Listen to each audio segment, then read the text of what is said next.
दोस्तों, क्या पाकिस्तान अपने ही फैलाए आतंक के जाल में बुरी तरीके से फंस चुका है? क्योंकि एक तरफ चाहे वो युद्ध का मैदान हो या फिर क्रिकेट का, भारत पाकिस्तान को लगातार पटकनी दे रहा है। तो वहीं दूसरी ओर पाकिस्तान के अंदर ही बलूच लिबरेशन आर्मी यानी कि BLA पाकिस्तान को ऐसी चोटें दे रहा है जिसके दर्द से पूरा पाकिस्तान कराह रहा है। और अब तो ऐसा लगने लगा है कि वो दिन दूर नहीं जब दुनिया के नक्शे से पाकिस्तान नाम का देश ही मिट जाएगा। क्योंकि ताज़ा खबर ये है कि बलूच लिबरेशन आर्मी यानी कि BLA ने पाकिस्तान के 7 सुरक्षा कर्मियों को बंधक बनाने का दावा किया है। इतना ही नहीं, इस समूह ने इन कैदियों की रिहाई के बदले पाकिस्तान सरकार को 7 दिनों का अल्टीमेटम दिया है। जी हाँ, अल्टीमेटम दे चुका है। क्या है पूरी खबर बताते हैं। नमस्कार, मेरा नाम अमन है और आप देख रहे हैं न्यूज़ 18। देखिए, अलगाववादी militant group Baloch liberation army BLA ने दावा किया है कि उसने पाकिस्तान के सिक्योरिटी फोर्सेस के 7 सदस्यों को हिरासत में लिया है।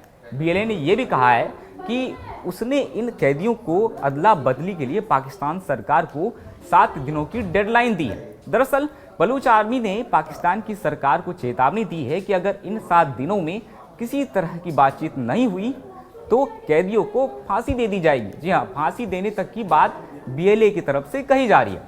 संगठन ने इस्लामाबाद में बैठी सरकार के लिए एक वीडियो मैसेज भी जारी किया जिसमें बलूच आर्मी का कहना है कि डेडलाइन खत्म होने पर 6 दिन बाकी है। वहीं आपको बताते चले कि इस मामले में अभी तक पाकिस्तान सरकार की तरफ से कोई भी ऑफिशियल जानकारी सामने नहीं आई है। वहीं BLA के दावों के मुताबिक कैदियों को ऑपरेशन हेरौफ के दूसरे फेज के तहत पकड़ा गया है। BLA के प्रवक्ता जियांद बलूच ने कहा है कि इसमें 10 सुरक्षा कर्मियों को रिहा कर दिया गया था जबकि 7 को हिरासत में रखा गया। संगठन का कहना है कि उसके लड़ाकों ने ऑपरेशन के दौरान अलग अलग ऑपरेशन फ्रंट पर पाकिस्तानी सिक्योरिटी फोर्सेस के कुल 17 लोगों को हिरासत में लिया था। संगठन ने कहा है कि हिरासत में लिए गए 10 लोगों को चेतावनी के बाद रिहा कर दिया गया क्योंकि उनकी पहचान एथनिक बलूच के तौर पर हुई थी और वे लोकल पुलिस से जुड़े हुए थे। BLA ने दावा किया कि बाकी 7 बंदी पाकिस्तानी सेना के रेगुलर यूनिट के सदस्य हैं। संगठन ने कहा है कि ये लोग अभी भी उसी कस्टडी में हैं और उन पर बलूच नेशनल कोर्ट में कार्रवाई की गई है। अब ये खबर खास क्यों हो जाता है? देखिए, आपने इससे पहले खबरों में सुना होगा कि बलूच लिबरेशन आर्मी पाकिस्तानी फौजियों पर हमला करते थे, उनकी हत्याएं करते थे, लेकिन अब BLA अपनी स्ट्रैटेजी में थोड़ा बदलाव लाया है क्योंकि शायद उनको ये एहसास हो गया है कि अपने देश के फौजियों की मौत से भी पाकिस्तानी जनरलों और उनके इशारों पर नाचने वाली सरकार को कोई फर्क नहीं पड़ता।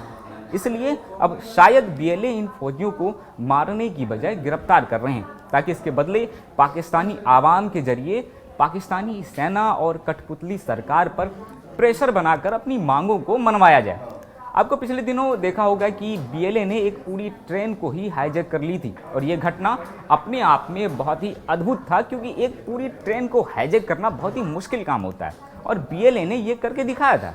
इसी बात से आप अंदाज़ा लगा सकते हैं कि BLA पाकिस्तान में कितना मजबूत हो चुका है।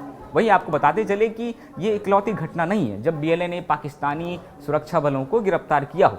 जनवरी-फरवरी 2024 में ऑपरेशन दारा-ए-बोलान के दौरान BLA ने दावा किया था कि उन्होंने बोलान क्षेत्र में कई सुरक्षा कर्मियों को बंधक बना लिया है और कई घंटों तक मुख्य रास्तों पर नियंत्रण रखा गया था।